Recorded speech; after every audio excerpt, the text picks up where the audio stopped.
Jennifer here from Belladonna's Botanicals, and today I wanted to do a video a little bit talking about Mammon. And because I've mentioned a lot of times that that's who I work with on a lot of wealth magic and things in that area.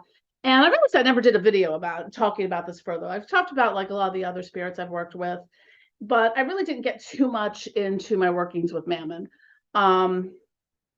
Just to kind of give you a little bit of background, if you're not familiar, most of what we see about Mammon comes from kind of a couple different sources. Probably the most common is from the Dictionary Infernal, which I may have a copy of behind me. I don't know. I'll have to look for it. By Colin Duplancy. But it also, Mammon comes from biblical lore, in that in a couple different ways. So in one sense he's sort of that fallen angel, that sort of lore, and I'll get into the rest. So what you most often will see, especially on the biblical side of it, is Mammon is often known as the demon of greed. And I think that's a little bit I mean, a lot of things were demonized, as it were. So I don't think of sense in the sense of greed, but I feel like in my workings with him, Mammon is someone that is very big picture, large scale, building your empire. You're not really asking Mammon for, $100 to, go buy a concert ticket, that kind of money. You're, working with Mammon to really enrich and build a life, of abundance and prosperity, building your empire, gaining wealth and power and prestige, and also the empowerment that comes along with it. So I think greed is a little minimizing when it comes to Mammon. So now, sorry, I have a couple of notes in front of me because I'm terrible at remembering things because, hi, ADHD. So typically, like the etymology of the word Mammon comes from the word Mammona, which, in Latin and Greek kind of was a word that was indicated for wealth and the accumulation of goods. So so that's kind of a little bit maybe where the origin of the name came from. Now, in the Dictionary Infernal, so there's a lot of different grimoires, and I'm pretty sure that Mammon only shows up, I think, in the Dictionary Infernal by Colin Duplancy. I'd have to double check and see if there's other ones that he does. Like, I don't believe he's in the Goetia. I don't think the Grimoire Verum as well, but in the Dictionary Infernal. So a lot of the demons in there were sort of ancient gods that were worshipped, by the Canaanites, the Babylonians, Persians, in that sort of general, Middle East area in pre-Christian times, or overlapping with that. So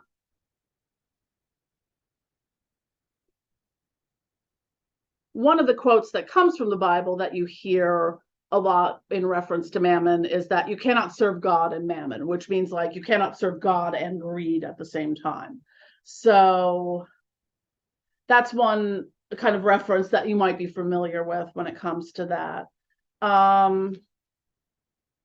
So, and it also had a negative connotation coming from sort of the biblical lore, and that, that greed was sinful, and coveting and lusting and stuff like that. So I'm trying to remember, like, there's a few good videos that go into the history of different demons, like really in depth.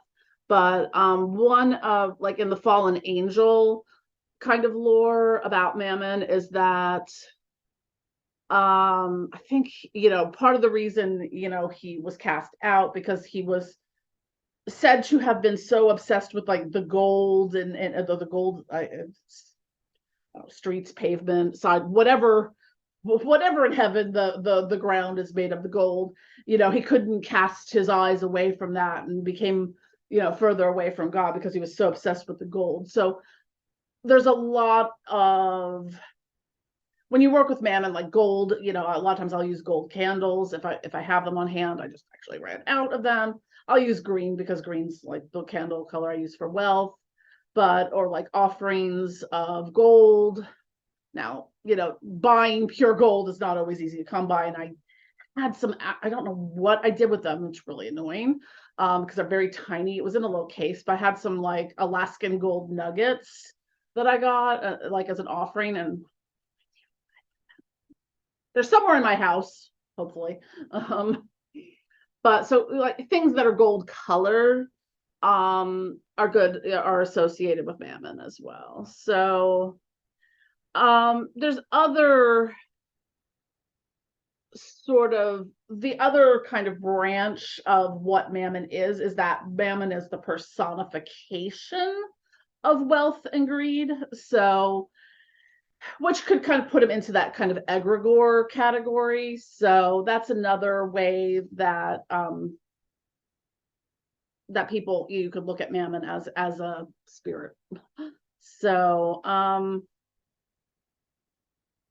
think, and one of the other sort of historical references is that Mammon is one of the 7 princes of hell. So be Mammon, Lucifer, Asmodeus, Beelzebub, Leviathan, Satan, and Belphegor make up the 7 princes of hell. And that's another kind of aspect that and also he is one, he appears in literary works and arts, most famously John Milton's Paradise Lost. And I mean, there's some modern, I love doing research on demons because you find out, half of the anime and video games out there, like most of the characters in them are named after demons or based on them. So it's always fun trying to do research. And you're like, well, okay, this is great, but this is about some sort of MMORPG. So anyways, so now getting on to, that was just sort of the Mammon in a nutshell. So there's 2 different sigils that are commonly used with Mammon. So I interchange the ones that I use.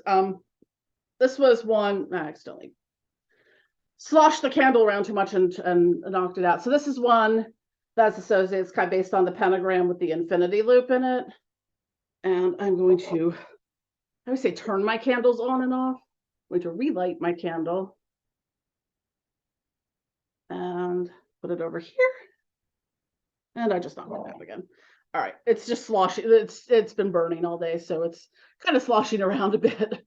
And the other one, this is actually a triangle manifestation from Elena Lemmy's Limitless Liberation. And it's sort of, I don't know if it's showing up correct for you, but it's kind of like a B shaped. So that's another one. So I did a video, there's also about like which sigil to use when there's multiple sigils for a particular spirit. I mean, whichever one works for you. I use them I use the ones for Mammon interchangeably. I think I like this one a little better, but anywho. So that's a little bit about Mammon sigils. The demonic enchant for Mammon is Tassa Mammon Onka Larash.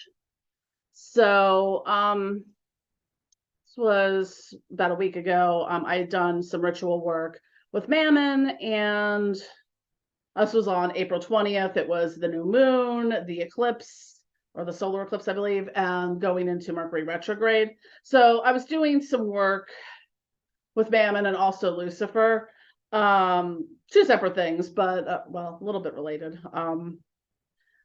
But just for some financial stuff that I've been working on in my life, because right now I'm looking at moving out of the city, hopefully, fingers crossed, by the end of this year. It's a very monumental undertaking to do for this, because I'm one person, I run a business, I work out of my home, and have to sell and buy a house. It's a lot of moving parts, and there's little things I need to get taken care of otherwise to make this possible. So I called upon Mammon for some help in facilitating this process. So I'm not going to go into sort of the nuts and bolts because it's personal. But what Mammon kind of gave me was a little bit of a here's some mundane things you can do towards this goal. Started working on that already, apparently. I'm just looking at the list. I'm like, yeah, okay, this stuff is all in progress now. At some point, apparently, and I will know which point when I get to that point, I need to do a pact with Mammon. But I think that's more on, not so much on the moving aspect, because that's kind of a once and done kind of thing. This is more on building like business empire and big picture things. So, but I channeled some messages from Mammon that I thought I would share with you, and I think he wanted me to share them as well. So one of the ways, I mean, that you can honor the spirits that you work with is like making videos like this. So anyways, and that's part of my promise to Mammon was making this video. So here's what he had to say. To grow, to achieve empire, one must mark one's own path. Do not follow the paths of those who came before you. Learn from them, but build your own empire and forge your own path. Paths may change with time. Know thyself. While others may get lost on their own paths, or they may end up in an abyssal void, the first change comes with mindset. If you fear failing, you will. If you think you will fail, you will. Be confident. There will always be unexpected obstacles on your path. Conquer them without losing faith in yourself. Do not waver. Forge the path forward. If you fall down, get back up and try again. Do not let your enemies take the same road as you, and do not diverge from your path to cast stones. Empires take time, but of the right mind, all things are possible. Do not despair at the state of the world. Most will not survive what is to come, but those who do will build a new empire. Well, that's interesting. Oh, okay. I guess this is a metaphor, not literal. I think the asteroid can't be diverted. Don't be a dinosaur.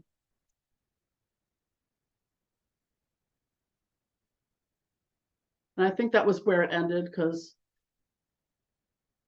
I've got some more notes for things to do for myself to do, and then on to the work I did with Lucifer. But the important point here, and this is something that has been really challenging for me to work on personally, is that I get discouraged really easily. Like, I know I come off as really confident and grab the world by the balls and whatnot, but also I am very pessimistic. That glass is always half empty. It's going to tip over, the water's going to spill out, and I'm going to die of dehydration in 20 minutes. Like, I have that panic that happens when things go wrong. But one of the things I've taught myself and learned now, I have to kind of get to the next step, is, okay, this thing just went wrong. Don't hold in and hold back what you're feeling about this thing that went wrong. Allow yourself to feel it. Freak the F out if you need to. And then collect yourself and figure it the fuck out.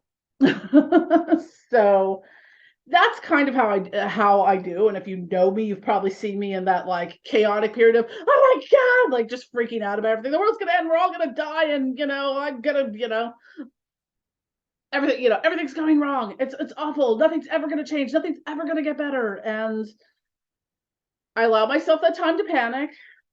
I collect myself. I figure it out, and then I move forward. So I give myself that time to freak out.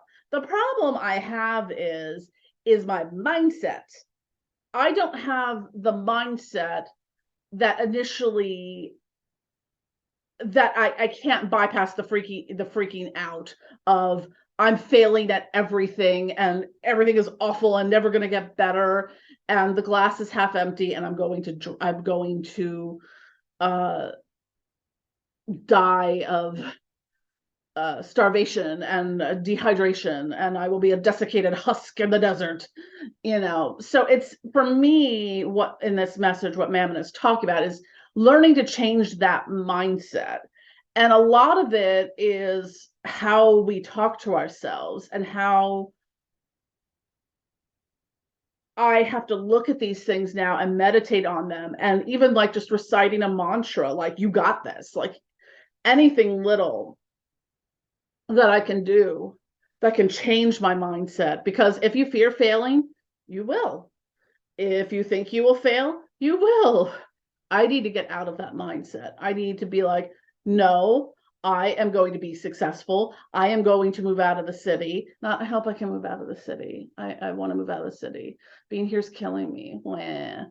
Because even when you're writing like spells and petitions in the words, it's not like, I hope I find my soulmate, or I hope I get $100. No, I will get $100. I met my soulmate. You have to visualize these things and do your spell work as if you already have them, as if you've already achieved that goal. So mind over matter, and don't be a dinosaur. Because change is constant, and you either get stuck or you adapt and move on. And you might be on one path and realize that, you know what, this doesn't serve me anymore. Like, I'm realizing in my own journey, like, I was I'm all over the place a lot of the times, but while I am more left-hand path and black magic oriented and whatnot, is that I feel like, is that the only path I am on? Do I have to look at it in the binary of right-hand path or left-hand path, black magic, white magic? Do I have to follow the path of others? And the answer is no. I can forge my own path.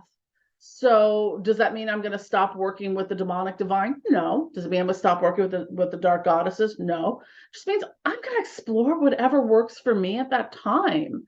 And I think I've been doing that off and on. I always talk about balancing the light and the dark and expecting that full spectrum of color and all the shades of gray. Well, it's time to embrace that. And that's my path, is a very colorful path, just like my hair, is that I'm evolving and changing and moving through and carving out my own path. It is probably very circuitous. You're going to get lost on it. There's a few dead ends, and there's a cliff that you can go off of, and oops, you're suddenly in a lake and your GPS doesn't work, but that's okay. So a lot of what Mammon was saying was to that too, and I hope that this message resonates with anyone who's watching this video, is that you don't have to follow a particular path to like every got all these things checked off. Carve a path that's your own. Do what works for you. If you want to work with demons, great. You want to work with and the Celtic pantheon, great. You want to work with the angels and archangels, great. There's nothing stopping you from exploring those options. So that is my take on some of the recent work I've done with Mammon. That work is continuing on an ongoing basis, because one of the things I've been realizing more and more about doing spell work is that in some cases, yeah, sure, things can be a once and done thing, but really you're going to be taking a layered approach. So like the current work I'm doing with Mammon is just to kind of give you the sidebar on that, I got royally screwed by my health insurance company, because I had a series of spinal injections the fall of 2022, and I called in advance to make sure this was covered, to see what the out of pocket would be. They looked at the wrong policy, gave me the wrong amounts, never told me I had a high deductible health plan, because this was my first year on the shit show that is the ACA. And I have an $8,000, I had a plan with an $8,000 deductible. So, yeah, I've got quite a lot of medical debt that I should not have had because they gave me the wrong information. So, I've done my mundane parts of it. I've screamed at a lot of people, and now it's in the claim appeals process. So I'm working with Mammon to get that claim appeal approved, so that debt goes the F away, or at least, some of it is written off to a reasonable amount. So that's layer one. So once I get through that, it's all these little things, and these are all going towards that end goal of moving out of the city, because I have to get this taken care of before I can do that. So there's some other things that I'm working on in that sense. So it's an ongoing thing. And I realize that if you're going to do wealth magic and prosperity magic and things like that, you kind of have to do it on an ongoing basis. Like, even if it's just like a monthly, like new moon, full moon ritual or something like that, like it's something that is beneficial to do in that sense. Is finding, creative solutions to, because, hey, unless you're independently wealthy, welcome to the world of being in debt. You've got, car loans, student loans, home loans, credit cards, all that stuff. So anyways, I will get off my soapbox on that, but thank you for watching. Don't forget to click like and subscribe and all that stuff. I love you all. Have a wonderful day.